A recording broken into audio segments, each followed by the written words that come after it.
Mesdames, Messieurs, chères Lersoises, chers Lersois, je suis heureux de vous retrouver, toujours sur nos réseaux sociaux, pour clore notre cérémonie virtuelle de vœux. J'espère que vous avez passé une agréable semaine et avez pris plaisir à regarder les séquences quotidiennes qui nous ont permis de valoriser la mobilisation des Lersois, votre mobilisation durant la crise. Dimanche, avec notre couturière Lolita, vous avez pu apprécier l'élan de solidarité impulsé par nos 50 couturières qui ont réussi à fabriquer en 15 jours 6000 masques, ainsi que toute la logistique associée avec notre conseillère municipale Angélique Ouattrelot. Lundi, Guy Deschamps, vice-président du CCAS et premier adjoint, et Elisabeth Audric, responsable du CCAS, vous ont retracé l'ensemble des mesures prises pendant la crise pour préserver les personnes vulnérables, mais aussi assurer la continuité de services dans nos établissements pour personnes âgées, l'EHPAD et les 80.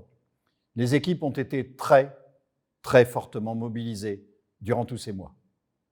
Mardi, Carmelo Furnari, adjoint chargé des écoles, de la jeunesse et de la petite enfance, est intervenu pour vous parler des dispositifs mis en place pour l'accueil des enfants, des personnels soignants, mais également des protocoles sanitaires établis et ayant évolué pour la reprise des écoles ou des centres de loisirs. Mercredi, Dominique Saint-Oyan, adjointe aux festivités et au commerce, a résumé les actions mises en place à l'ERS pour soutenir le monde économique touché par la crise et a présenté les nouveaux commerces.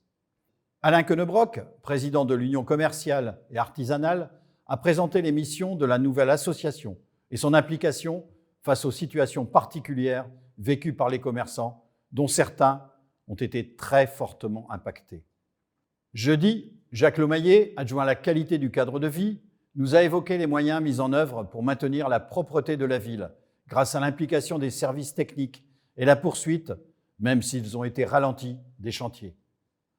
Vendredi, Alain Garmont-Pré, conseiller municipal délégué au sport et à l'informatique, nous a expliqué l'impact de la crise sur le monde associatif et l'implication de certaines associations pour maintenir le lien et continuer à proposer des activités pour les jeunes et ou les adultes.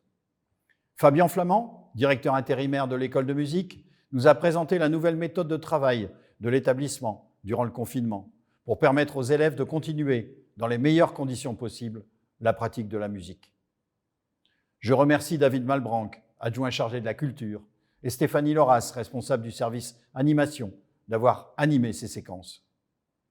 Bien entendu, il n'a pas été possible de retracer toutes les actions et initiatives, tant elles ont été nombreuses et appréciées.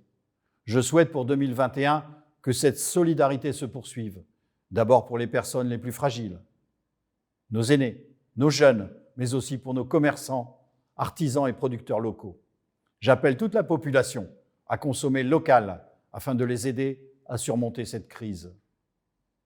Parlons maintenant d'avenir et des grands projets. Malgré la conjoncture, nous avons pu avancer. Certes, pas au rythme que nous aurions souhaité sur un certain nombre de sujets. Des projets, plus exactement des engagements de campagne, abordés dans les séquences précédentes et déjà mis en œuvre, comme le démarrage du lieu d'accueil enfants-parents, les tracés ludiques dans les cours d'école, mais aussi l'accompagnement renforcé des commerçants grâce à l'union commerciale, ou les plantations d'arbres et d'arbustes. Le déplacement de certaines associations à moyen terme dans les nouveaux locaux accolés au centre technique municipal, qui progresse bien. Le regroupement de l'école de musique et de l'harmonie sur un seul nouvel espace partagé, qui avance étape par étape. Et le démarrage de notre premier budget participatif et l'étude de mise à disposition des Lersois et Lersoises d'un espace de coworking.